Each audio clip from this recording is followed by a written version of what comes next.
guys, I'm underneath our Iridium hybrid camper trailer. This is the 15 foot, but we've also got a 13 foot. And sitting right next to me is a new bit of development, a new bit of kit that we've been developing with Lovells, which is an upgraded shock and spring package. So this kit is basically an upgrade on our standard package. Standard package is still perfectly fine. It's a fantastic riding setup, but we had a few requests for a fully Australian-made Lovells kit. Lovells are known in the game for providing optimum and the best in basically in suspension packages. So we spoke to them and said, what else can we come up with and what can we incorporate into our camper trailers? So this is it. This is actually a lift kit. So we've got a Lovells lift kit. We've also got a standard Lovells replacement kit. Either of these can be fitted on both the 13 and the 15 foot, and they're just a really well-behaved, well-mannered suspension kit.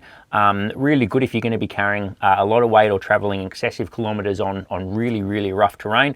Being an off-road camper trailer is standard. They'll do all of the roads that you want to do, but for that little bit of extra peace of mind, going an upgraded kit, just like you'd upgrade your four-wheel drive, will certainly give you the peace of mind to know that you've got years of trouble-free touring with all of the best components installed.